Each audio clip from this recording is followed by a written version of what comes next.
আপনার মা তো বড্ড ব্রিটিশ। ইমোশনাল ব্ল্যাকমেল করে আমার নবুকে কাঁদিয়ে ফেলেছে।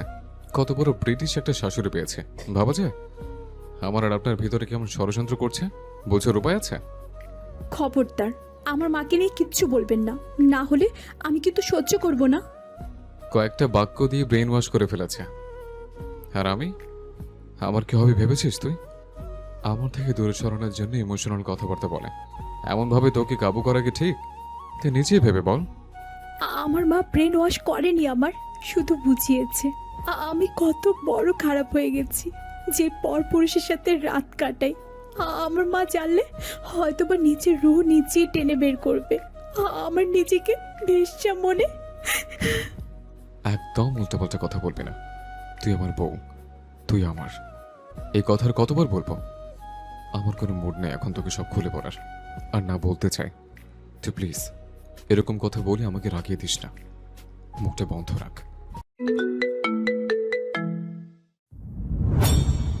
এত সকালে গোসল করলি কেন?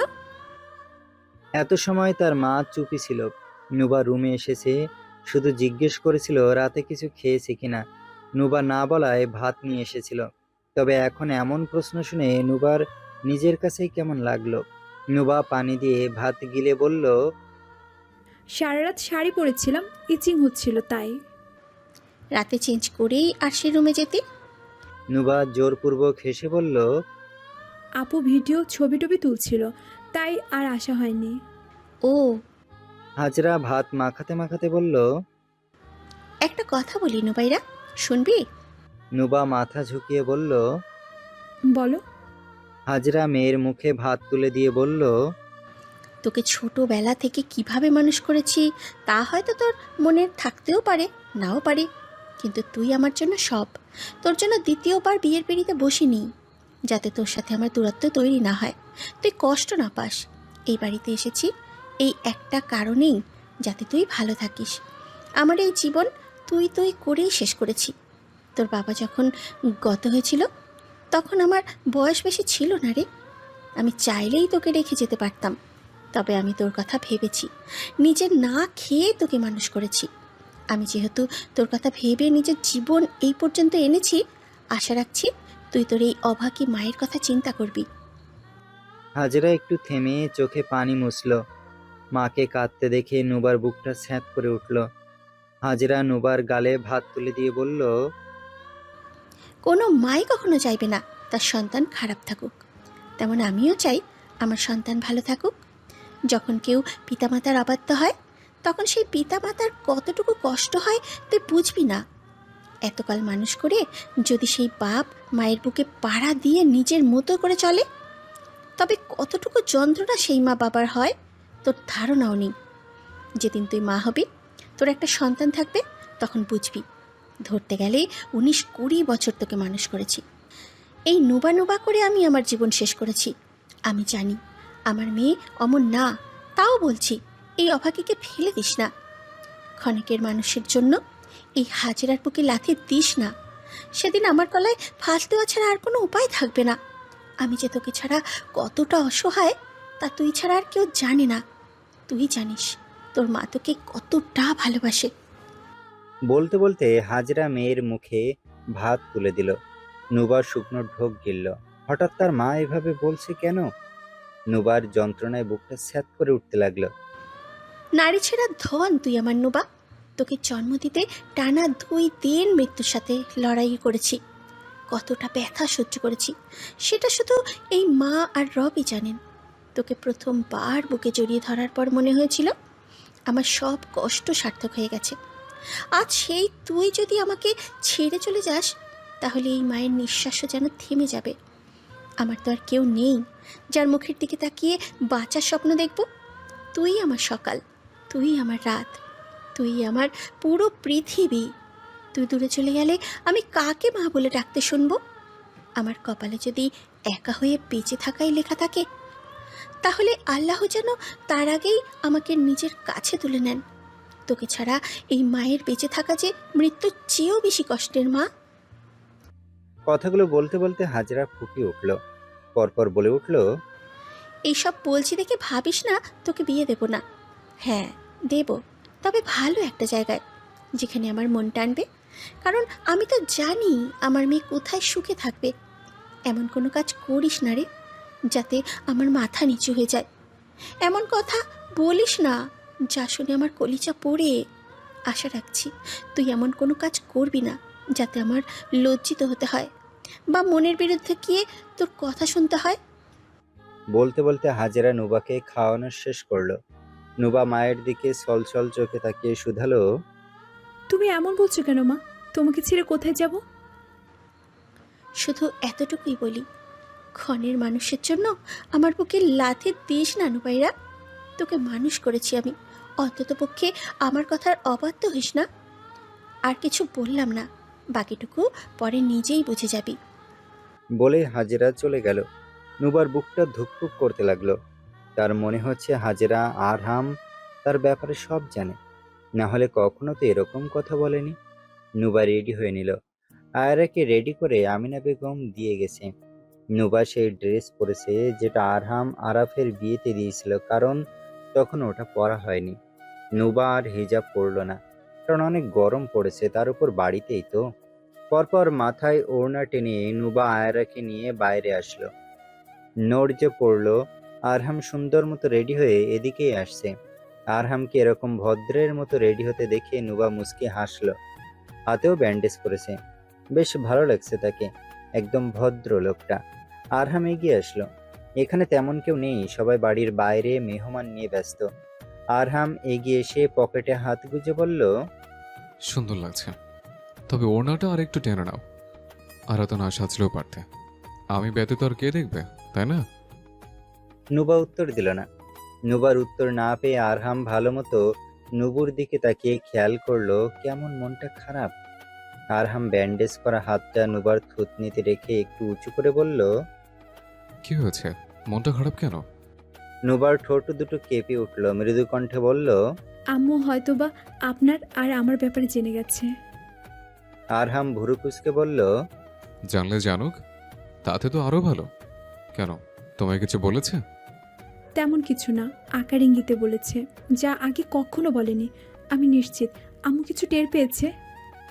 ভদ্র আরহাম এড়িয়ে এসে নুবার ঠোঁটে ঠোঁট ছুঁয়ে দিল। নুবা নাক টানল, বাম চোখ দিয়ে পানি গড়িয়ে পড়ল তার। মায়ের বলা কথাগুলো এখন যেন তার বুকে বিঁধছে, প্রচন্ড কষ্ট হচ্ছে। আরহাম নুবার কান্না দেখে ভুরু কুঁচকে তার গালে স্লাইড করে আদুরে কণ্ঠে বলল, আপনার মা তো বড্ড ব্রিটিশ, ইমোশনাল ব্ল্যাকমেল করে আমার নবুকে কাঁদিয়ে ফেলেছে। কত বড় ব্রিটিশ একটা শাশুড়ি পেয়েছে ভাবা যায়? আমার আর আপনার ভিতরে কেমন ষড়যন্ত্র করছে, বোঝার উপায় আছে? নুবা ছলছল চোখে আরহামের দিকে তাকিয়ে বলল, খবরদার আমার মাকে নিয়ে কিচ্ছু বলবেন না, না হলে আমি কিন্তু সহ্য করব না। আরহাম এগিয়ে এসে নুবার গাল আলতো করে 2 আঙুল দিয়ে চেপে ধরে বলল, কয়েকটা বাক্য দিয়ে ব্রেন ওয়াশ করে ফেলেছে। আর আমি, আমার কি হবে ভেবেছিস তুই? আমার থেকে দূরে সরানোর জন্য ইমোশনাল কথাবার্তা বলে, এমনভাবে তোকে কাবু করা কি ঠিক? তুই নিজেই ভেবে বল। নুবা এক হাত দিয়ে আয়াকে ধরে অন্য হাত দিয়ে আরহামের ব্যান্ডের করা হাতটা আলতো করে ধরে বলল, আমার মা ব্রেন ওয়াশ করেনি আমার, শুধু বুঝিয়েছে। আমি কত বড় খারাপ হয়ে গেছি যে পরপুরুষের সাথে রাত কাটাই। আমার মা জানলে হয়তোবা নিজের রুহ নিজেই টেনে বের করবে। আমার নিজেকে বেশ্যা মনে। কথা শেষ হওয়ার আগেই আরহাম নুবার মুখ চেপে ধরে দাঁতে দাঁত চেপে বলল, একদম উল্টাপাল্টা কথা বলবি না। তুই আমার বউ, তুই আমার। এই কথার কতবার বলবো? আমার কোনো মুড নেই এখন তোকে সব খুলে বলার, আর না বলতে চাই। তুই প্লিজ এরকম কথা বলে আমাকে রাগিয়ে দিস না, মুখটা বন্ধ রাখ। নুবার শরীর কম্পিত হলো। আরহাম আস্তে করে নুবাকে বুকে টেনে নিল। নুবা ফুপিয়ে কেঁদে উঠল। আরহাম মৃদু কণ্ঠে বলল, কালকে আমরা বিয়ে করবো, তো কান্না করিস না। আমার মাকে না জানি আমি কি করে কবুল বলবো? তুই তোর মাকে না জানিয়ে আমার সাথে থাকতে পারিস, কিন্তু কবুল বলতে পারবি না? যদি তোর মা আমাকে ছেড়ে দিতে বলে, তবে কি তুই আমাকে ছেড়ে দিবি? নুবার বুক ধুকপুক করে উঠল। নুবা এক হাত দিয়ে আরহামের কালো কোট খামচে ধরে বলল, আমি আপনাকে কি করে ছাড়বো? আরহাম কিছু সময় চুপ থেকে অস্থির কণ্ঠে বলল, আমাদের দুইজনের ভিতর যদি যে কোনো একজনকে তোর বেছে নিতে হয়, তবে কি আমাকে ছেড়ে দিবি নবু? নুবা ঠোঁটে ঠোঁট চেপে কাঁদল। তার কাছে এত কঠিন প্রশ্নের উত্তর নেই। আরহাম উত্তর না পেয়ে অস্থির হয়ে বলল, কি হলো বল, ছেড়ে চলে যাবি আমাকে? আমি কিন্তু মরে যাবো না নবু, আমি তোকে ছাড়া ছটফট করতে করতে মরে যাব। তুই আমাকে ছেড়ে যাস না। বলেই আরহাম নুবাকে নিজের থেকে ছাড়িয়ে নুবার দুই গালে হাত রেখে বিচলিত কণ্ঠে বলল, তুই আমাকে ছেড়ে যাওয়ার কথা ভাবলে তোকে আমি শেষ করে দেব। না আমি সুখে থাকবো, না তোকে থাকতে দেব। তুই আমার, শুধু আমার। তোর দিকে কেউ তাকা কেটে আমি সহ্য করব না। আমি ব্যতীত তুই অন্য কারো হতে চাইলে আমি তোকে তো ধ্বংস করবই, সাথে নিজেকেও। বুঝলি বুঝলি তুই? আরহামকে উত্তেজিত হতে দেখে নুবা নিজেও অস্থির হয়ে পড়ল। আরহামের বুকে এক হাত রেখে শুধালো, আমি আপনারই, আপনাকে ছেড়ে কোথাও যাচ্ছি না, প্লিজ শান্ত হন। আরহামের ফর্সা মুখ কেমন লাল বর্ণ ধারণ করলো অস্থির হওয়ায়। আরহাম ছটফট করে উঠে বলল, বল না, তুই কাকে বেছে নিবি? নুবার কাছে উত্তর নেই। কোনো দিনও এরকম পরিস্থিতি আসলে তার মরণ ছাড়া উপায় নেই। সে কাউকে ছাড়তে পারবে না, কাউকে না। আয়রা আর আরহাম তার শিরায় শিরায়, আর তার মা তার রক্তে মিশে আছে। বর্তমানে সে দুটো ছাড়াই অচল। আরহাম বিচলিত হলো নুবাকে চিন্তিত দেখে। নুবা বুঝতে পারলে এই লোক শান্ত না হওয়া পর্যন্ত এভাবেই হাত পা ছুড়তেই থাকবে, আর তাকে শান্ত করবে কি করে সেটা সে জানে। নুবা দুই পা উঁচু করে এক হাত দিয়ে আরহামের গলা জড়িয়ে ধরল। পরপর অনাকাঙ্ক্ষিত কাজটা করেই ফেলল। আরহাম ডান হাত দিয়ে আয়রাকে নিজের কোলে নিয়ে নিল। নুবা এবার দুই হাত দিয়ে আরহামকে জড়িয়ে ধরল। অস্থির হয়ে দুইজন দুজনেই মেতে উঠল।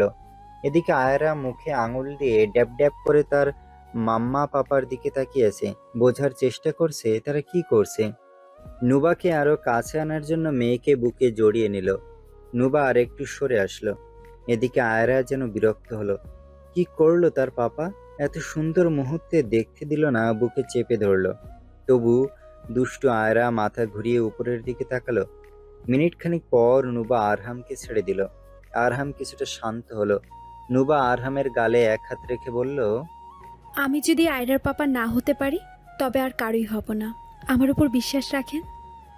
আরহামের মন ভরল না। এগিয়ে এসে আবারও নুবাকে বুকে জড়িয়ে নিল, যেন ছেড়ে দিলেই কোথাও চলে যাবে। নুবা আরহামের বুকে হাত বুলিয়ে আরহামকে শান্ত করতে লাগলো।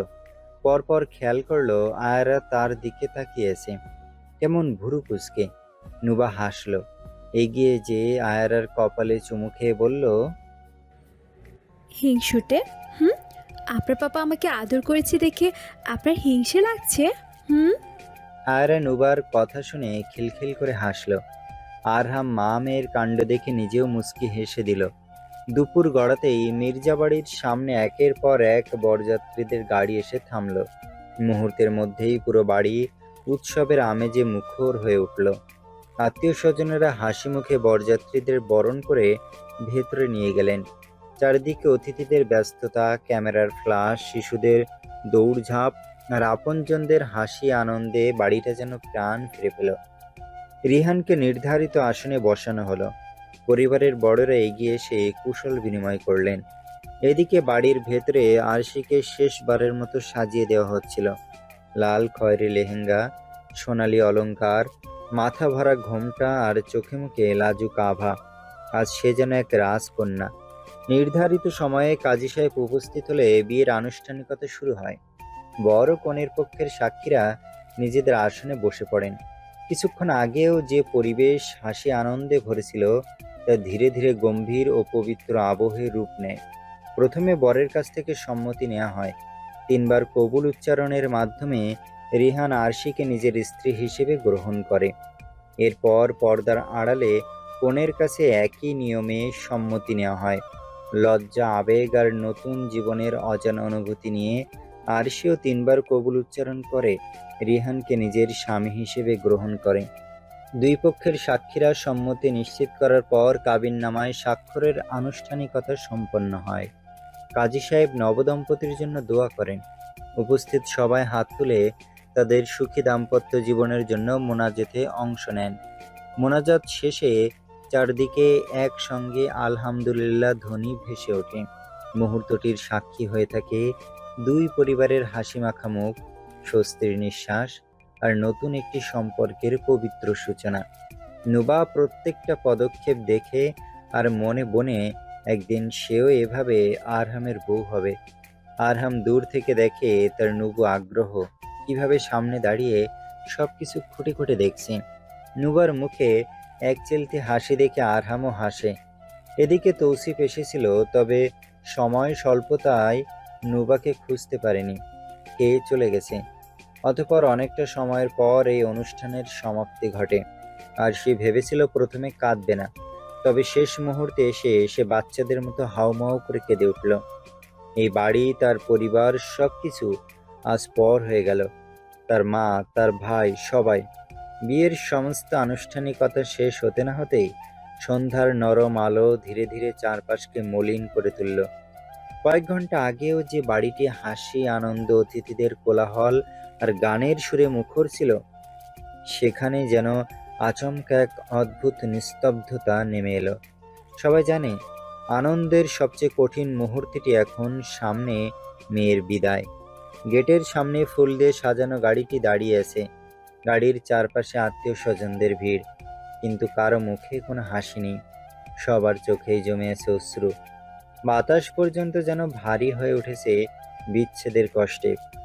লাল খয়েরি লেহেঙ্গায় মোড়ানো আরশি বারবার চারপাশে তাকিয়ে বাড়িটার প্রতিটি কোণ চোখে ভরে নিতে লাগলো।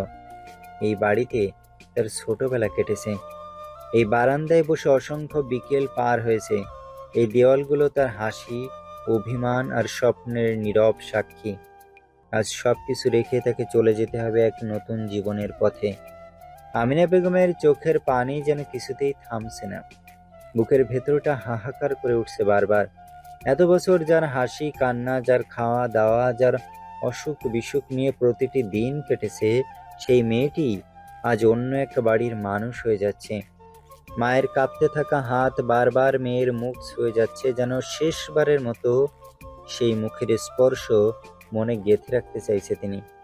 হারুন মির্জা বাইরে থেকে নিজেকে শক্ত রাখার চেষ্টা করলেও চোখের কোণে জমে থাকা জল তাকে বারবার দুর্বল করে দিচ্ছে। যিনি সব সময় পরিবারের সবচেয়ে দৃঢ় মানুষ ছিলেন, তিনিও আজ ভেঙে পড়ার দ্বার প্রান্তে। বুকের ভেতর হাজারো অনুভূতি জমে থাকলেও সেগুলো প্রকাশ করার শক্তি যেন হারিয়ে ফেলেছেন। কন্যাকে বিদায় দেওয়ার এই মুহূর্ত একজন বাবার জীবনের সবচেয়ে কঠিন পরীক্ষাগুলোর একটি হয়ে দাঁড়ায়। তার ক্ষেত্রেও ঠিক এরকম হচ্ছে। সে পারছে না নিজেকে আটকে রাখতে, আর কিছুতেই নিজের চোখের পানি লুকিয়ে রাখতে পারছে না। ছোটবেলা থেকে বোনের সঙ্গে হাজারো স্মৃতি, ঝগড়া, খুনসুটি, হাসি আর ভালোবাসার প্রতিটি মুহূর্ত একে একে চোখের সামনে ভেসে উঠছিল। যে বোনকে সবসময় আগলে রেখেছে, আজ থেকে নিজের হাতেই বিদায় জানাতে হচ্ছে। বুকের ভেতরের শূন্যতা ক্রমেই আরো গভীর হয়ে উঠছিল। ইশতাও চোখের পানি সামলাতে পারছিল না। সবার কান্না মেয়েটিকেও কেমন নাড়িয়ে তুলছে। নিজের বিদায়ের কথা মনে পড়ছে তার। সম্পর্ক কম দিনের হলেও বাড়ির প্রতিটি কাজ, প্রতিটি আড্ডা, প্রতিটি আনন্দের সঙ্গে জড়িয়ে থাকা মানুষটি আজ থেকে আর প্রতিদিন এই বাড়িতে থাকবে না। এই সত্য মেনে নেওয়া ভীষণ কঠিন হয়ে উঠছে। আর সে এক এক করে সবাইকে আঁকড়ে ধরছে, তার মাকে, তার বাবাকে। হারুন মির্জা কিছু বলতে পারছেন না, তবে আমিনা বেগম বাচ্চাদের মতো কাঁদছে। আরাফও কেমন নিস্তেজ হয়ে গেছে। আর সে যে নিজের বাবা মায়ের কাছে ক্ষমা চায়, তবে তারা বুকে জড়িয়ে নেয় তাকে। আরাফের সামনে যেতেই কিছু বলার আগে আরাফ বোনকে বুকে আঁকড়ে নেয়। আহত কণ্ঠে হেসে শুধায়, যাক, আপদ গাড় থেকে নামলো তবে। আরশি ভাইয়ের কথা শুনে হাত পা ছুড়ে বলে, ভাইয়া তুমি? আরাফ হাসতে হাসতে কাঁদে। আরশি তার সাথেই বেড়ে উঠেছে। নিজের ছোট বোনকে সে নিজ হাতে মানুষ করেছে, কত খুনসুটি, কত আবদার। তবে হয়তোবা গত 1-2 বছর ধরে তেমন খুনসুটি হয় না, কারণ বড় হয়েছে তারা। তবে আরশি সব জেনেও চুপ, কারণ সে চায় না তার ভাই বা নুবার ব্যক্তিগত জীবনে আড়ি কাটতে। পরপর আরশি হাজেরাকে জড়িয়ে ধরেও কাঁদে। হাজেরা এই বিদায় দেখে তার মেয়ের কথা স্মরণ হয় তার। আরশিও তার মেয়ের মতো। এই বিদায় যন্ত্রণা সহ্য করার মতো না। হাজেরা শুধু আরশির মাথায় হাত দিয়ে মন ভরে দোয়া করে দেয়। আল্লাহ তোকে ভালো রাখুক, ভালোভাবে থাকবি, ধৈর্য ধরবি, দেখবি সব ঠিক হয়ে গেছে। আরশি মাথা ঝুঁকায়। পরপর আরশি এগিয়ে যেয়ে নুবার কোলে থাকা আয়রাকে চুমু খেলো। এই বাচ্চাটার সাথে তার অনেক গভীর সম্পর্ক। এটা তাদের বাড়ির প্রথম মিনি প্যাকেট, সবার আদরের। আরশি আয়রাকে চুমু খেয়ে নুবার দিকে তাকিয়ে ফুপিয়ে কেঁদে উঠে বলল, অনেক জ্বালিয়েছি তোকে, আর জ্বালাবো না। আর না, বুড়ো বরের সাথে বিয়ে দেবো। নুবা কাঁদছিল, তবে আরশির কথায় কান্নার ভিতর হেসে দিয়ে আরশিকে জড়িয়ে ধরে বলল, আপু তুমিও না? আরশির ঠোঁট দুটো কেঁপে উঠল। নিজের ছোট বোনের চেয়ে কম ভাবেনি তাকে। পাশে দাঁড়িয়ে থাকা আরহামের দিকে এক পলক তাকালো আরশি। আরহাম চুপচাপ দাঁড়িয়ে আছে। এত চিল্লাচিল্লিতে তার মাথা ধরে যাচ্ছে, তাও নুবার জন্য দাঁড়িয়ে আছে। আরশির সাথে এই দেশে ফেরার পর দেখা, কখনো তেমন ভাই বোনের সম্পর্কটা সুন্দর হয়ে ওঠেনি। তাই আরহামের তেমন খারাপ লাগছে না, তবে আরশির লাগছে। ভাই তো। আরশি এগিয়ে গেল, আরহামের দিকে তাকিয়ে নাক টেনে বলল, চলে যাচ্ছি ভাইয়া, শেষবারের মতো একবার জড়িয়ে ধরবে না? আরহাম বোনের কথায় তাকায় আরশির দিকে। আরশি সময় অপচয় করে না, বরং ভাইকে সে শক্ত করে জড়িয়ে ধরে আর ফুপিয়ে ওঠে। আরহাম কিছু বলে না, তবে আরশির মাথায় হাত বুলিয়ে দেয়। আরশি হাসে ভাইয়ের কাণ্ডে। আরশি অতঃপর আবার এগিয়ে যেয়ে নিজের মা বাবার সাথে কথা বলে। রিহান চুপচাপ দাঁড়িয়ে আছে। এই মেয়ের সাক্ষাৎ কি হচ্ছে না? কখন যাবে তারা? ইচ্ছে তো করছে আরশিকে টেনে আনতে। আত্মীয় স্বজনদের অনেকেই চোখ মুছছিলেন, কেউ চুপচাপ দাঁড়িয়েছিলেন, কেউ মুখ ফিরিয়ে অশ্রু লুকানোর চেষ্টা করছে। চারিদিকে শুধু কান্নার চাপা শব্দ আর দীর্ঘশ্বাসের ভারী আবহ ছড়িয়ে পড়ছে। ধীরে ধীরে আরশি বাড়ির চৌকাঠের দিকে শেষবারের মতো তাকালো। সেই পরিচিত দরজা, বারান্দা, দেয়াল, সব যেন তাকে থেমে যেতে বলছে। কিন্তু সময় কারোর জন্য অপেক্ষা করে না। জীবনের নতুন অধ্যায় শুরু করার জন্য পুরনো অধ্যায়কে পিছনে ফেলতেই হয়। অবশেষে ভারী হৃদয় নিয়ে আরশি গাড়িতে উঠে বসল। গাড়ির দরজা বন্ধ হওয়ার সঙ্গে সঙ্গে চারপাশের কান্না যেন আরো তীব্র হয়ে উঠল। কেউ হাত নাড়ছিল, কেউ চোখের পানি মুছছিল, আবার কেউ নির্বাক হয়ে দাঁড়িয়েছিল। ধীরে ধীরে গাড়িটির সামনে এগিয়ে যেতে শুরু করলো। বাড়ির গেট পেরিয়ে গাড়িটি যত দূর যেতে লাগলো, ততই মনে হচ্ছিল বাড়ির প্রাণটুকু যেন তার সঙ্গে চলে যাচ্ছে। এক সময় গাড়িটি চোখের আড়ালে মিলিয়ে গেল। রিহান আরশিকে পানি এগিয়ে দিয়ে বলল, এবার তো থাম বোন, আর কত কাঁদবি? আরশি নাক টেনে শুধালো, আপনি মেয়ে হলে বুঝতেন এই সময়টা কতটা যন্ত্রণা দেয়। হ্যাঁ, তোকে তো নিয়ে যেয়ে মেরে ফেলবো। মরা কান্না করিস পেট থেকে, আমার বাচ্চাও তোর কান্না দেখে বিরক্ত হচ্ছে মনে হয়। আরশি গাল ফুলিয়ে বলল, আমি যাব না কিন্তু। আজ থেকে খালো আব্বু, কান্না করলেও মনে মনে খুব খুশি হচ্ছিল তোর মতো ডাইনিকে বাড়ি থেকে বিদায় করতে পেরে। এখন তো সব জ্বালা আমার। আরশি রেগে রিহানের বুকে কিল বসিয়ে দিল। অসভ্য লোক, এটা নাকি মজা করার সময়। একটু বুকে আগলে নিয়ে শান্ত করবে কি তা না করে মজা নিচ্ছে। রিহান মৃদু হেসে আরশিকে বুকে টেনে নিল, তার পেটে হাত বুলিয়ে বলল, শান্ত হন, বেবি সমস্যা হবে তো জান। আরশির চলে যাওয়ার পর পুরো বাড়ি জুড়ে নেমে এলো এক গভীর শূন্যতা।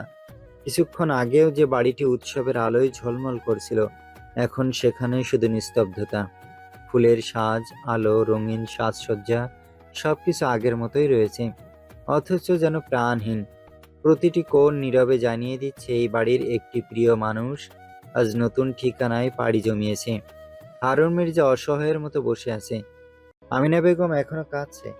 মেয়ের বিদায়ে তার বুক চিরে যাচ্ছে। হাজিরা আর তানিয়া পাশে বসে তাকে সান্ত্বনা দিচ্ছে। বাড়ির মেহমান সব চলে গেছে। যেহেতু ছোট অনুষ্ঠান ছিল, তবু 200-300 মানুষের আয়োজন ছিল।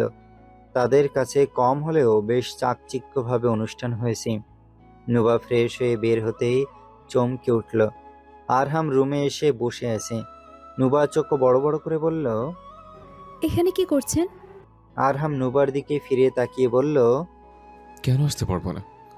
নুবা শুকনো ঢোক গিলে বলল, লিভিং রুমে সবাই বসে আছে আর আপনি এখানে চলে আসলেন। প্লিজ যান, কেউ দেখে ফেলবে। আরহাম আয়ারাকে নিয়ে এগিয়ে যেয়ে মৃদু কণ্ঠে বলল, এখন বড় কান্না করে তো চোখ মুখ ফুলে ফেলেছ। এত কান্না কোত্থেকে আসে তোমার? নুবা মুখ বাঁকিয়ে বলল, আপনি তো পাষাণ, তাই বোনের বিদায়ও কান্না করেননি। তবে হয়তো বা একদিন আপনারও মন গলবে, আপনিও এই অনুভূতিগুলো বুঝবেন। তাই নাকি? এখন অত শত বাদ দিয়ে মেয়েটাকে খাইয়ে দাও। রাত অনেকটাই গভীর হয়ে এসেছে। বাড়ির কোলাহল ধীরে ধীরে থেমে গেছে। আত্মীয় স্বজনের হাসি, গল্প, ব্যস্ততা সব যেন একে একে মিলিয়ে গেছে নীরবতায়। ফুলের সুগন্ধে ভরে আছে পুরো করিডোর। রিহান ধীরে ধীরে বাসর ঘরের দরজার সামনে এসে দাঁড়ালো। একবার গভীর নিঃশ্বাস নিয়ে আলতো করে দরজাটা খুলল। দরজা খোলার মৃদু শব্দে ঘরের ভেতরে নীরবতা যেন আরো স্পষ্ট হয়ে উঠল। বিছানার এক কোণে লাল খয়েরি লেহেঙ্গা পরে মাথা নিচু করে বসে আছে আরশি। দুহাতের আঙুলগুলো শক্ত করে জড়িয়ে রেখেছে। বুকের ভেতরটা কেমন অজানা অনুভূতিতে কাঁপছে। রিহান তার স্বামী অনেক আগে থেকেই, তবে আজ পুরো অধিকার পেল। আজ সবার সামনে সে বলতে পারবে রিহানা তার স্বামী। রিহান ধীরে ধীরে ভেতরে ঢুকে দরজাটা আস্তে করে বন্ধ করে দিল। কয়েক সেকেন্ড কোনো কথা বলল না, শুধু মুগ্ধ চোখে আরশির দিকে তাকিয়ে রইল। রিহান মুচকি হেসে বলল, এত চুপচাপ বসে আছে কেন? আরশি ঠোঁট কামড়ে হালকা হেসে আবার মাথা নিচু করে ফেলল। কি বলবো বুঝতে পারছি না। রিহান ধীরে ধীরে একটু কাছে এসে সোফায় বসে বলল, এত লজ্জা, যেখানে আমার বাচ্চা মা হতে চলেছ, তবুও আজ কথা বলা দায়িত্ব আমার। তুমি শুধু শুনবে, কেমন? আরশি আস্তে করে মাথা নাড়ল। এখন একটু স্বামী স্বামী আচরণ করছে রিহান। গাড়ির ভেতরে ইতরের মতো মাজ নিচ্ছিল। সারাদিন অনেক ধকল গেছে, খুব ক্লান্ত লাগছে, তাই না? একটু, তবে এতটা না যতটা আপনি ভাবছেন। রিহান হেসে এগিয়ে এসে নরম কণ্ঠে বলল, এখন কান্না থেমেছে আপনার? সারা রাস্তা কাঁদতে কাঁদতে আসলেন। আরশির চোখ ভিজে উঠল। এগিয়ে এসে রিহানকে জড়িয়ে ধরে বলল, খুশিতে কান্না করছিলাম যে আপনি প্রকাশ্যে আমার হয়ে গেছেন। রিহান মৃদু হেসে বলল, জীবনে নতুন একটা অধ্যায় শুরু হয়ে গেছে, আর সে অধ্যায়ে আমরা তিনজন একসাথে হাঁটবো। আরশি ঠোঁট হেলিয়ে হেসে বলল, আচ্ছা, মেয়ে হবে না ছেলে? নাম কি রাখবো? আগে আসুক, তারপর ভাববো। আগে থেকে অতিরিক্ত ভাবা ভালো না, আম্মু বলে। তবে আপনি এখন যে ফ্রেশ হয়ে আসেন, ক্লান্ত লাগছে। আরশি চোখ তুলে রিহানের দিকে তাকিয়ে বলল, বাসা করার নিয়ত নেই নাকি? রিহান দুষ্টু হেসে বলল, নিয়ত কার না থাকে যান, তবে বেবি আছে তো, সো কেয়ারফুল। আপনিও ধৈর্য ধরেন। আরশি গাল ফুলিয়ে হাসল। বাসর রাতে সবাই নতুনভাবে পরিচিত হয়, আর তারা নিজেদের বাচ্চাদের নিয়ে আলাপ আলোচনা করছে। কি সুন্দর ভাগ্যে রাত কোনো মতে শূন্যতায় কেটে গেছে। আরশির চলে যাওয়ার বেদনায় পুরো বাড়িটা যেন প্রাণহীন হয়ে পড়ে আছে। দেয়ালগুলো যেন নীরবে কান্নার সাক্ষী হয়ে আছে। কারো মুখে হাসি নেই, কারো চোখে শান্তি নেই, কিন্তু কেউ জানতো না এই নতুন সকাল কোনো সুখবর নিয়ে আসেনি। সূর্যের আলো উঠলেও অশুভ এক ছায়া যেন পুরো বাড়িকে ঘিরে ফেলেছে।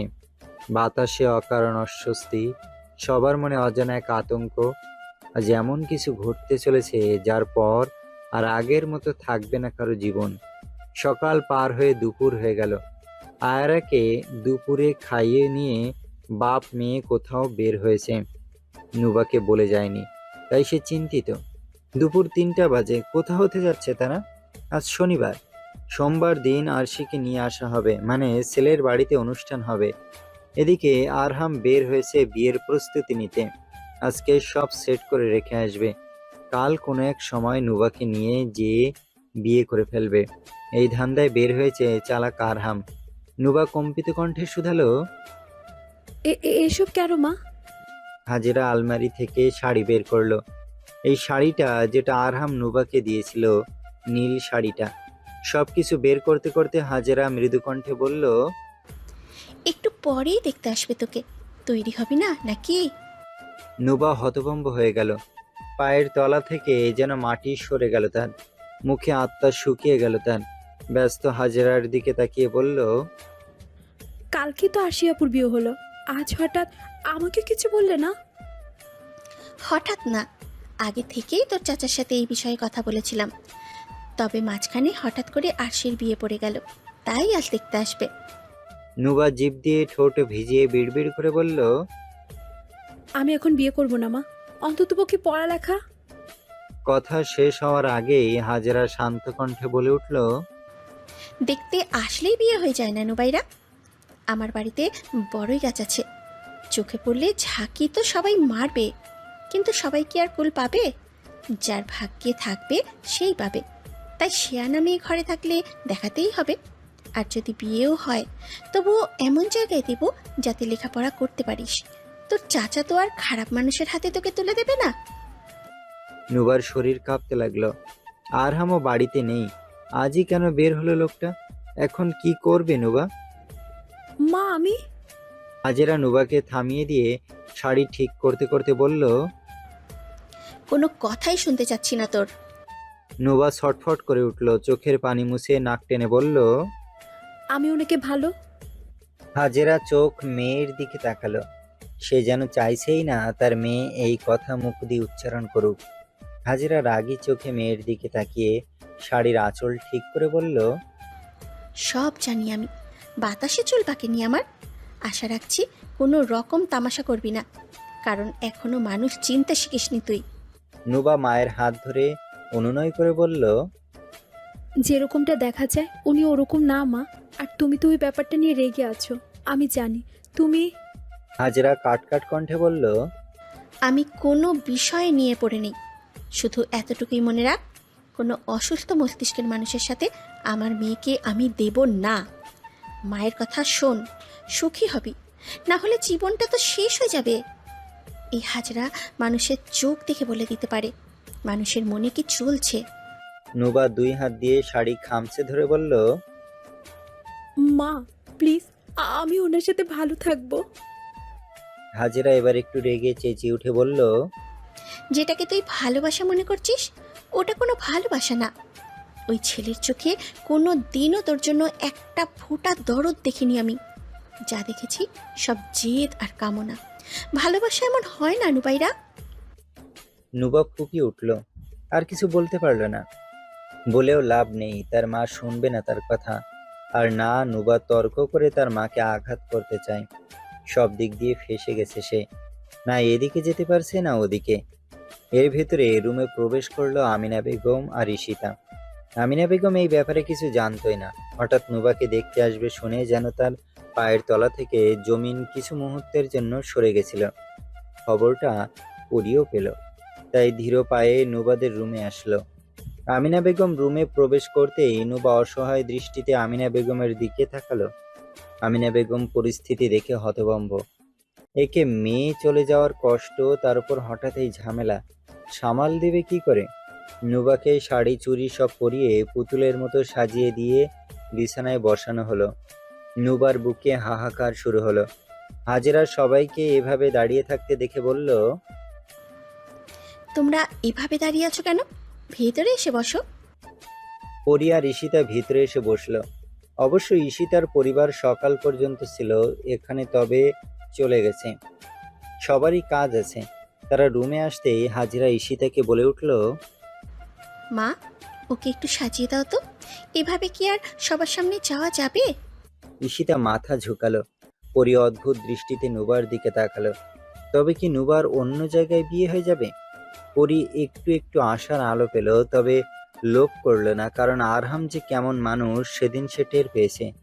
ঈশিতা হালকা করে নুবাকে সাজিয়ে দিতে লাগলো, তবে নুবার চোখ দিয়ে বারবার পানি গড়িয়ে পড়ছে। তা দেখে ঈশিতা মৃদু কণ্ঠে বলল, শুধু দেখতে আসছি নুবা, এত কান্না করে কি আছে? আর সব মেয়েদেরই এই সময়টা পার করতে হয়। যেমন দেখো, আমার আরশির, পরীর, সবার কেউ কি ছাড় পায়? মেয়ের মরা কান্না দেখে হাজেরা শক্ত চোখে নুবার দিকে তাকিয়ে রাগী কণ্ঠে বললেন, সব চিনেও চুপ আছি আমি, আমাকে চুপ থাকতে দে নুবা। মায়ের কথায় ভিতরে ভিতরে হাহাকার করে উঠল নুবা। পরপর আমিনা বেগমের শুকনো মুখের দিকে তাকালো। আমিনা বেগম চোখের ইশারায় চুপ থাকতে বললেন। এই আরহাম বাড়ি থেকে বের হওয়ায় আর সময় পেল না। যখন বিকালের আজান পড়ছে তখন নুবা পুরো তৈরি, লক্ষ্মী মেয়ে লাগছে তাকে। হাজেরা মেয়ের শুকনো মুখের দিকে তাকিয়ে বলল, তোকে দেখে মনে হচ্ছে আমি তোকে মেরে ফেলতে চাইছি, না হলে নিজ ইচ্ছায় আগুনে ধাক্কা দিচ্ছি। নুবা অশান্ত হয়ে কাতর কণ্ঠে বলল, তুমি তাই তো করছো মা, সব জেনো আমাকে আমাকে অন্ধকারে ঠেলে দিচ্ছ। হাজেরা এগিয়ে এসে মেয়ের বাহু ধরে তেজি কণ্ঠে বললেন, যেই ছেলে বড় নারীর গায়ে এইভাবে অমানুষের মতো হাত তুলতে পারে, যে ছেলে নিজের বাপকে সম্মান করে না, বড়দের নিয়ে তাচ্ছিল্য করে, বোনের জামাইয়ের গায়ে হাত তোলে, সবার সামনেই অসম্মান করে, আর তুই কি ভাবিস বিয়ের পর তোকে মাথায় তুলে সম্মান দেবে? নুবা মাথা নিচু করে নিল, কিছু কথা বলার নেই তার। হাজেরা আবারও শুধালো, সামান্য কারণে মেহেরিমাকে কিভাবে মেরেছিল মনে আছে তোর? অন্ততপক্ষে তোকে কিভাবে অমানুষের মতো আঘাত করেছিল তা তো মনে আছে। নুবা ফুপিয়ে উঠল, মৃদু কণ্ঠে শুধালো, উনি ভুল করেছে, আমি মানছি, তবে উনি এমন। হাজেরা মেয়েকে থামিয়ে দিয়ে বলল, পুরুষ মানুষের মিষ্টি কথায় গলে গেলেই মরণ। তুই তো এমনিতেই নরম, তাই তোকে দুটো ভালো কথা বলে, দুই দণ্ড ভালো ব্যবহার করে নিজের মতো তৈরি করতে চাইছে। যে যেভাবে বলবে সে সেভাবেই নাচবি। বিয়ের পর কথা এদিক ওদিক হলে মাথায় তুলে আছাড় মারতে সময় লাগবে না ওই ছেলের। তার মেয়ের সাথে যদি ভুল ক্রমেও খারাপ আচরণ করিস, তখন ধাক্কা দিয়ে বের করে দিতে 1 মিনিটও সময় লাগবে না। আমার কথাগুলো লিখে রাখ নুবাইরা, ওই ছেলে শুধু অমানুষ, কোনো মানুষ না। নুবার বুক ভারী হয়ে আসলো, তার মা তাকে বুঝতে পারছে না। হাজেরার মেয়ে চুপ থাকতে দেখে রাগী বলল, ওই ছেলে যে নেশা করে তুই জানিস না? আর তুই কি ভাবিস নেশাখোররা ভালো হয়? নেশা করে তোকে মেরে ফেলতেও 2 বার ভাববে না। নুবা মায়ের কথায় হতভম্ব হয়ে গেল, অদ্ভুত দৃষ্টিতে মায়ের দিকে তাকিয়ে বলল, তুমি কি করে জানো? হাজেরা ঠোঁট হেলিয়ে হেসে বলল, কেন, সত্যি কথা বলে ফেললাম? নুবা সরু চোখে মায়ের দিকে তাকালো, কেমন ভয়ে বুকটা চিপিয়ে আসলো তার। তবে কি তার মা সব জানে? ওই যে রাত বিরাত আরহামের রুমে, আর ভাবতে পারল না নুবা, নিজের প্রতি লজ্জা হলো তার। তখনই হাজরা কাট কাট কণ্ঠে বলল, আরাফের বিয়েতে মরার মতো মদ খেয়েছে। তোর চাচিকে বলতে শুনেছি নেশাও করে, বিড়ি খায়, আরও কে কে গুগোবর খায় আল্লাহই জানে। বিদেশে থেকেছে, আর কি কি বাজে অভ্যাস আছে ওটা ওই ভালো জানে। নুবা মায়ের কথায় কিছুটা শান্তি পেল, যে না, তার মা তেমন কিছুই জানে না। হাজরা গজগজ করে বললেন, এই বাচ্চাটা বৈধ না বৈধ তা তো ওই ছেলেই জানে। কার না কার বাচ্চা তুলে এনেছে এটারও ঠিক নেই। নুবা মায়ের কথায় হতভম্ব হয়ে গেল, কাতর কণ্ঠে বলল, এইসব কিরকম কথা বলছো মা? আয়রা অবৈধ না, ওনাদের বিয়ে হয়েছিল, আর আর আয়রা ওনারই সন্তান। হাজরা মেয়েকে ধমক দিয়ে বললেন, তুই তো গিয়ে দেখে এসেছিস। তুমিও তো যেয়ে দেখে আসুনি। মেয়ের পাল্টা উত্তরে রাগ চোখে মেয়ের দিকে তাকালেন হাজরা। নুবা মাথা নিচু করে নিল। হাজরা এগিয়ে এসে মেয়ের এক বাহু চেপে ধরে বলল, ওর ওই 2 দিনের ছেলের জন্য তুই আমার সাথে তর্ক করছিস? ওই অমনুষ্যের জন্য যার ভিতরে কোনো মনুষ্যত্ব নেই, না আছে কথাবার্তার ঢক, না আছে চাল চলন ভালো, আর না মনে দয়া মায়া। নুবা উত্তর দিতে পারল না। কে চাইবে নিজের সন্তানকে এরকম ছেলের হাতে তুলে দিতে, যে নেশা করে, বিবাহিত, বাচ্চা আছে, তার উপর অস্বাভাবিক? কোনো মাই চাইবে না, তার উপর যদি হয় বাপ ছাড়া মায়ের কলিজা। একটাই মেয়ে, যাকে ছাড়া বেঁচে থাকা কঠিন, তাকে কি করে এমন মানুষের হাতে তুলে দেবে? হাজেরা একটু থেমে কেমন অস্থির কণ্ঠে বলল, মনে আছে তোর রাজুর কথা? নেশা করে যে বউকে কুপিয়ে হত্যা করেছিল, নিজের বাচ্চাটাকেও ছাড় দেয়নি। মনে নেই তোর? ও, মনে থাকবে কি করে? তুই তো তখন অনেক ছোট। আমি ওই সব কথা বলতে চাই না রে নুবাইরা, মা হই তোর, তোর খারাপ ভাববো না। ওই ছেলে ভালো না রে মা, মেরে ফেলবে তোকে। তুই নিজেই একটু ভেবে দেখ, এমন মানুষের সাথে কি করে সারা জীবন কাটাবি? জীবনটা জ্বলতে জ্বলতে যাবে তোর। একে তো অর্ধপাগল, তার উপরে নেশাখোর। তোর কি মনে হয় ওরা ঘর সংসার করার জন্য জন্ম নিয়েছে? এটা মনে হয় তোর? দুটো মিষ্টি কথা বলে জালে ফাঁসিয়েছে তোকে। ভালো টালো কিছু বাসে না। নুবার ঠোঁট তীর তীর করে কাঁপতে লাগলো। এখনই যেন কান্নায় ভেঙে পড়বে সে। আরহাম বুকে ছুরি ধরতে পেরেছে, তবে দ্বিতীয়বার যে গেঁথে যাবে না কি ভরসা আছে? তার ওপর মেরে ফেলার হুমকিও দেয়। কথা না শোনার শাস্তি যদি মৃত্যু হলো, তবে ভেবেই নুবার শরীর কাঁটা দিল। রাজুর ব্যাপারটা শুনে কিছু ঝাপসা দৃশ্য চোখে ভেসে আসলো। শুনেছিল সে, এমনকি খবরেও তো এসব দেখায়। তার কপালেও কি এরকম হবে? আরহামের হাতেই কি তার মৃত্যু অনিবার্য? কোনো গোলক ধাঁধায় পড়ল সে। তার মা তো তাকে বলছে না, বরং ভয় দেখাচ্ছে। নিজেও মেয়েকে নিয়ে ভয় পাচ্ছে, সাথে মেয়েকেও এইসব বলে ভয় দেখাচ্ছে। নুবার শুকনো ঢোক গিলে 2 কদম পিছিয়ে গেল। ঘাম ছুটছে কপাল দিয়ে। রক্ত, কাটা ছিঁড়া, নেশা, এই সব কিছু নুবার দু চোখের শত্রু। শেষ পর্যন্ত এমন একটা মানুষের পাল্লায় পড়ল সে, যে কিনা এইসব ছাড়া কিছু বুঝে না। কি হবে তার উপর পরি? যদি এমনটি হতো, পরীকে তার ভালো লাগতো, তার পিছনে ছড়ি পড়তো, তবে আহারাম চাইছেটা কি? নুবার মাথা ঘুরে উঠল, বুক কাঁপতে লাগলো। হাজরা কম্পিত কণ্ঠে বলল, তুই বল, তোর যদি একটা মেয়ে থাকতো, তবে তুই কি তোর মেয়েকে ওরকম অমানুষের হাতে তুলে দিতি তুলে? হুম, বল নুবাইরা। নুবা মাথা ঝুঁকিয়ে না করলো। হাজরা বুক চাপড়ে বলল, তাহলে আমার ফুলটা কোথায়? আমিও তো চাই না। তোকে মেরে ফেলবে না কোনো ঠিক আছে? যদি ভালোবাসতো তবে একটা কথা ছিল, কিন্তু ওই ছেলের চোখে আমি এমন কিছুই দেখি না। ভালোবাসা কেমন হয় নুবা? দুইজন দুইজনকে সম্মান করবে, মতের মিল থাকবে, আগলে রাখবে। ভালোবাসা কি এরকম হওয়া উচিত না? তোর বাপকে আমি ভালোবেসেছি, উনি আমাকে আগলে রেখেছিলেন। আচ্ছা, তুই আমার কথা বাদ দে, আরশিকে দেখ। রিহান এতগুলো মার খাওয়ার পর কি তার আরশির উপরে বা কোনো রকম প্রতিবাদ করার দরকার ছিল না তার? তবে করেনি। কেন জানিস? আরশির মুখের দিকে তাকিয়ে যাতে ঝামেলা না বাড়ে, তাদের বিয়েটা যাতে ভালোভাবে হয়। আর ওই ছেলে শুধু ঝামেলা পাকাতে না জানে, মেটাতে না। নুবা নাক টেনে ফুঁপিয়ে উঠল।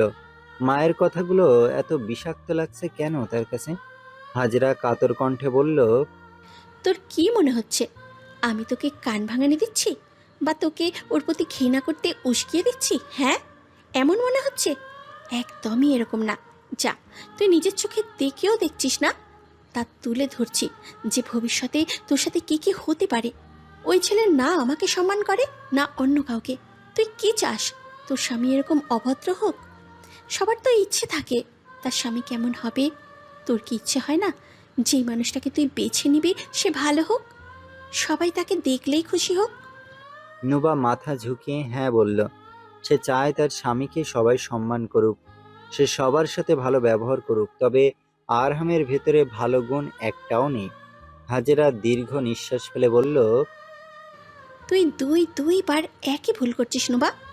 তবে আমি তোকে 3য় নাম্বার পথ খুলে দিয়েছি, আশা রাখছি এবার তুই ভুল করবি না। যা ছিল সব ভুলে যা, আর ভাব তোর মা ভুল বলছে নাকি ঠিক। নিজেই ভাব তুই। আর কিছু বলতে চাই না আমি। বলেই হাজেরা রুম থেকে বের হয়ে গেল। নুবা ধপ করে বিছানায় বসে পড়ল। তার মার বলা কথাগুলো ভুল না, তবে তার মন খসখস করছে, কারণ তার মা কেন বলল 2টা ভুল? তার তো একটা ভুল বলার দরকার ছিল। তার মা কি করে জানলো সে দুইবারে নির্লজ্জের মতো কাজ করেছে? তবে কি তার মা সব জানে? ছেলেপক্ষ চলে এসেছে। হারুন মির্জা এসে তাদের সাথে ভাব বিনিময় করছেন, তবে বুকের ভেতরে বড় একটা পাথর চেপে ধরে আছেন তিনি। একজনকে বিদায় করতে না করতে আর একজনের পালা। বাড়িটা নিশ্চয়ই ফাঁকা হয়ে যাবে তার। সাব্বির, দেখতে আসা ছেলেটা, মাথা নিচু করে বসে আছে। আমিনা বেগম এগিয়ে এসে বিকালের হালকা নাস্তা রাখলেন। হারুন মির্জা সবার দিকে এক পল তাকিয়ে বললেন, আসলে অনাকাঙ্ক্ষিতভাবে বড় মেয়েটার বিয়ে হলো কাল মাত্র, তাই বাড়িটা এত অগোছালো। আপনারা কিছু মনে করবেন না। সাব্বিরের বাবা বলে উঠলেন, সমস্যা নেই, আপনারা গোছালো তা বোঝা যাচ্ছে, একটু এলোমেলো থাকতে পারে। কিছু তো নিচ্ছেন না, নেন, আপনাদের জন্যই তো। এত কিছু না করলেই পারতেন। আমরা মনে হয় ভুল সময় এসেছি। আপনি 2 দিন পর আসতে বললেও সমস্যা ছিল না। হারুন মির্জা হেসে বললেন। আরে না না, সমস্যা নেই। আরাফের মুখ কালো হয়ে আছে। নুবার বিয়ে দিয়ে দেবে, তার মানে তার অকাজের স্বপ্ন স্বপ্নই থেকে যাবে। তবে একদিক দিয়ে খুশি হলো সে, আরহামের সাথে বিয়ে হবে না তার, আর না এই বাড়ির বউ হতে পারবে। হারুন মির্জা সবার সাথে তাদের পরিচয় করিয়ে দিলেন। এটা আমার সহধর্মিনী। আমিনার দিকে ইশারা করে, পরপর আরাফের দিকে ইশারা করে বলল, আমার ছোট ছেলে। বড় ছেলে বাড়িতে নেই, মেয়ের তো বিয়ে হয়ে গেছে একটু আগেই বললাম। আর এটা আমার ছোট ছেলের বউ ঈশিতা, আর এটা আমার বড় ছেলের হবু বউ। পরীর দিকে ইশারা করে বললেন তিনি। হারুন মির্জা পরিচয় করিয়ে দিলেন, কারণ হচ্ছে এরা বারবার পরীর দিকে তাকাচ্ছিল, হয়তোবা পছন্দ হয়েছে তাই, কিন্তু বলতে পারছিল না ভদ্রতার খাতিরে, তাই পরিচিত করিয়ে দিল। পরী বড় ছেলের হবু বউ শুনে তাদের আশায় পানি পড়ল। ছেলের মা মৃদু কণ্ঠে বলল, এবার মেয়েকে আনলে হতো আর কি, অনেক সময় তো হলো। হারুন মির্জা হেসে বললেন, হ্যাঁ হ্যাঁ, কেন নয়, আমি না। নুবাকে নিয়ে আসো তো। আমিনা বেগমের বুকটা খস করে উঠল। ছেলেও এখনো বাড়ি ফিরেনি, কি করবে সে? সে শুধু দেখছে কখন আরহাম আসবে। নুবার পা চলছে তো চলছে না। আমিনা আর হাজেরা নুবাকে টেনেও এগিয়ে নিতে পারছে না, নেতিয়ে পড়ছে সে। হাজেরা মেয়ের মাথায় শাড়ির আঁচল টেনে দিয়ে ছলছল চোখে বললেন, নুবাইরা। মায়ের ক্লান্ত কণ্ঠে নুবা কেঁপে উঠল। তীর তীর করে কাঁপতে থাকা শরীর আরো কেঁপে উঠল। আমিনা বেগম ফিসফিস করে বললেন, নোবা চল। নুবা অসহায় দৃষ্টিতে আমিনা বেগমের দিকে তাকালো। আজ এমন কিছু হবে তার ধারণাই ছিল না। আমিনা বেগম চোখের ইশারায় নুবাকে শান্ত করলেন। নুবা ধীরে ধীরে কদম ফেলে মাথা নিচু করে এগিয়ে গেল। নুবাকে এনে সবার সামনে বসানো হলো। নুবার শরীর কাঁপছে। এর আগে কখনো সে এরকম পরিস্থিতিতে পড়েনি, এই প্রথম, তাও এরকম একটা অবস্থায়।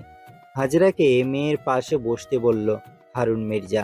পরপর নুবার দিকে তাকিয়ে বলল, আমার ভাইয়ের মেয়ে, ধরতে গেলে আমার ছোট মেয়েও। রূপে গুণে আলহামদুলিল্লাহ। তবু আপনাদের কোনো প্রশ্ন থাকলে করতে পারেন। নুবা 2 হাত দিয়ে শাড়ি চেপে ধরে মাথা নিচু করে আছে। তার মাথাটা কেমন ঘুরছে। সাব্বিরের মা বাবা আর বোন আর দাদি এসেছে। 5 জনই। সবার ভেতরে সাব্বিরের মা বলে উঠল, চেহারাটা একটু দেখি মা, আজকাল এভাবে লজ্জা পায় নাকি মেয়ে মানুষ? নুবা চোখ বন্ধ করে নিল। তার ইচ্ছা হচ্ছে এখন সে মাথা ঘুরে পড়ে গেলে ভালো হবে, কিন্তু হচ্ছে না। ইচ্ছা করছে ইচ্ছা করে মাথা ঘুরে পড়ে যেতে, তবে তার অভিনয় খুবই কাঁচা, ধরা পড়ে যাবে সে। নুবা মাথা উঁচু করতে চাইল না। হাজরা কিছু বলার আগেই হারুন মির্জা বলে উঠলেন, নুবা, মা, মাথাটা উঁচু করো। নুবা কাঁপতে লাগলো। এত নার্ভাস লাগছে কেন তার? নুবা নিজেও জানে না। আরহামের ভয় নাকি এটা প্রথমবার দেখে। নুবা হিসাব মিলাতে পারল না। হাজরা দাঁতে দাঁত চেপে আলতো করে নুবার থুতনি ধরে শুধালেন, নুবা। নুবা চোখের পানি লুকিয়ে সবার দিকে তাকালো। কি সুন্দর, তাই না? মেয়েদের এরকম কেন প্রদর্শন করা হয়? একটা গরু বেচার মতো খুঁটিয়ে খুঁটিয়ে তাদের কেন দেখা হয়? কেন? একটা খুঁত থাকলে কেন কথা শুনতে হয়? ছেলেদের তো এভাবে দেখা হয় না, না খুঁত ধরা হয়। তবে আমাদের বেলায় এত অবিচার কেন? নুবা চোখ তুলে সবার দিকে তাকালো। সাব্বির অনেক সময় ধরেই আগ্রহ দেখাচ্ছিল নুবাকে দেখার। নীল শাড়িতে নুবাকে সুন্দর লাগছে, হাত পায়ে একটা সৌন্দর্য বহন করছে। মুখটা দেখার জন্য ছটফট করছিল সে, অথচ সে কিন্তু ছবিতে নুবাকে দেখেছে, তাও সামনাসামনি দেখার জন্য তর সইছিল না তার। নুবা সবার দিকে তাকাতেই ছেলের বাবা একটু হেসে বললেন, মেয়েটা ছবির থেকেও বেশি সুন্দর। নুবার ঠোঁট দুটো কাঁপতে লাগলো। এই আরহাম কি ডিরেক্ট তার বিয়ের দাওয়াত খেতে আসবে? পরপর ছেলের মা অনেকগুলো প্রশ্ন করলো। নাম কি তোমার? নুবার মুখ দিয়ে কথা বের হতে চাইল না, তাও কেমন কম্পিত কণ্ঠে কিছু বলতেই যাবে তখনই আয়রার কান্নায় শব্দ ভেসে আসলো। নুবা কারো পাত্তা না দিয়ে পিছন ফিরে দেখলো আরহাম মেয়েকে নিয়ে দাঁড়িয়ে আছে। আরহামকে দেখে নুবার কম্পিত ঠোঁটে কোনো হাসি ফুটে উঠল। এদিকে আরহাম লিভিং রুমের অবস্থা দেখে হতভম্ব। তার উপর নুবাকে এভাবে সং সাজিয়ে বসিয়ে রেখেছে দেখে তার কপালে রগ ফুলে গেল। সব কাজ শেষ করে মাত্র বাড়ি ফিরেছে এস, তবে লিভিং রুমে এসে এই অবস্থা দেখে তার রক্ত টকবক করছে। ছেলেকে দেখে আমিনা বেগম শান্তি পেল। হাজরা মেয়ের দিকে গরম চোখে তাকিয়ে বলল, নুবা। নুবা বুকে পাথর রেখে চোখ সরিয়ে নিল। আমিনা বেগম ছেলের কাছে এগিয়ে যেয়ে ফিসফিস করে বললেন, এসেছিস তবে? নোবাকে দেখতে এসেছে? তোর বাপ আর শাশুড়ির কাছে এসব। না, আমাকে কিছু বলছে না নোবাকে। আরহাম দাঁতে দাঁত পিষে বলল, আসলো আর তুমি ওকে সামনে বসিয়ে দিলে। জানো সেজুগুজু অন্যের সামনে ফকি তো। আরহাম রেগে হাঁসফাঁস করতে করতে তেড়ে যেতে নেয়। আমিনা বেগম ছেলের হাত ধরে দূরে সরিয়ে ফিসফিস করে বলে, কোনো ঝামেলা করবি না, এরা যাক, তারপর যা হওয়ার হবে। তুই ঝামেলা করলে তোর বাপের মান সম্মান সব ধুলোয় মিশে যাবে। একটু ধৈর্য ধর, ওরা যাক। আরহাম মায়ের কথায় শান্ত হলো, তবে রক্ত টকবক করতে লাগলো তার।